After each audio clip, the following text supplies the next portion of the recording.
आप देवरिया जिले के इस दिवेश दुबे को आप जानते होंगे, जो सत्य प्रकाश दुबे का लड़का है। प्रेमचंद और सत्य प्रकाश दुबे में जिस तरह से संघर्ष हुआ और उस संघर्ष में आप देख सकते हैं दिवेश दुबे किस तरह से रोते हुए दिखाई दे रहा है। जब प्रशासन इसके कुछ सामान को लेने इसके घर पे जाते हैं तो कहीं न कहीं ये जो है लड़का स्तब्ध होकर रोने लगता है और वहाँ पर प्रशासन की मौजूदगी और कुछ दल के लोग के द्वारा यह लड़का अपने घर जाता है। और घर पे जाने के बाद जब परिवार की याद आती है तो यह बेचारा रोते और बिलखते हुए वहाँ पे चिल्लाते हुए दिखाई देता है। और देख सकते हैं यहाँ पे सामान ढूंढता है। फिर उसके बाद जब आने लगता है तो फिर भीड़ के साथ एक बार फिर से वो रोते हुए दिखाई देता है। रोने का कारण है क्योंकि यह जब अपने घर जाएगा, कभी यह भी घर परिवार खेलते हुए था, लेकिन आज यहाँ पे 5 लोगों की हत्या होने के बाद में यह लड़का कहीं ना कहीं स्तब्ध है।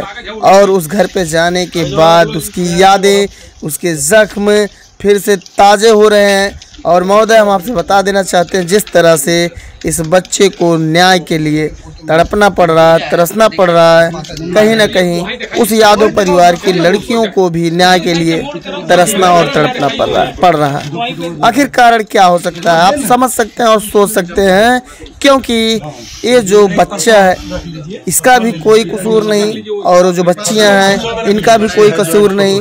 सिर्फ ज़मीन के विवाद के लिए महोदय, जो ज़मीन होता है उसके लिए यहाँ पर इस संघर्ष हुआ।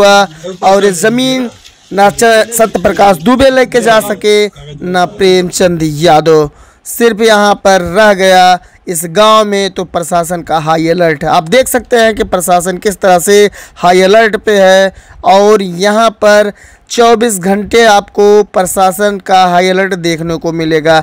रात के समय हम कवर किए और कवर करने के बाद आपको दिखाते हैं कि यहाँ पर किस तरह से प्रशासन हाई अलर्ट है। चप्पे चप्पे पर गांव में इस तरह से अफरा तफरी का माहौल है। इससे पढ़ाई लिखाई भी बच्चों की प्रभावित होती जा रही है। देखिए उत्तर प्रदेश सरकार इस पे कौन सा फैसला कब लेती है। यहाँ पर अभी कोई भी फैसला ना हो पा रहा है, ना अभी तक कोई भी निर्णय पर सरकार पहुँच पाई है। कारणिया महोदय, सामने चुनाव 2024 का है और यहाँ पर कुछ लोगों का कहना यह भी है कि वोट बैंक बनाया जा रहा है। यहाँ पे देख सकते हैं मजिस्ट्रेट और पीएससी की 2 बटालियन टीम यहाँ पे मौजूद है। और मजिस्ट्रेट की जो गाड़ी आपको जाती हुई दिखाई दे रही होगी, इसको हमने रात में ही कवर किया है। और आपसे बताते हैं कि यहाँ पे कहीं ना कहीं भय का माहौल है। पूरा गांव जो है पुलिस की छावनी में तब्दील हो गया है। ये रात के समय आप देख सकते हैं कि पुलिस बल किस तरह से, पीएससी बल किस तरह से गांव का भ्रमण कर रही है।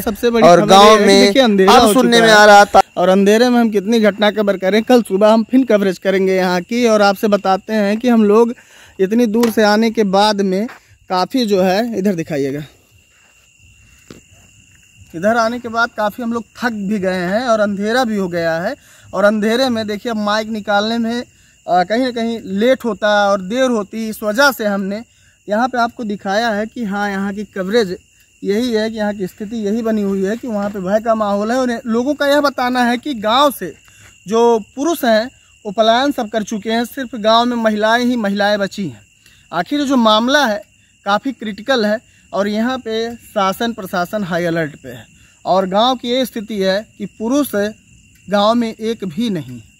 यहाँ पे अभी जानकारी मिली है और यहाँ पे हम कल सुबह फिर आएंगे और यहाँ की कवरेज आपको दिखाएंगे।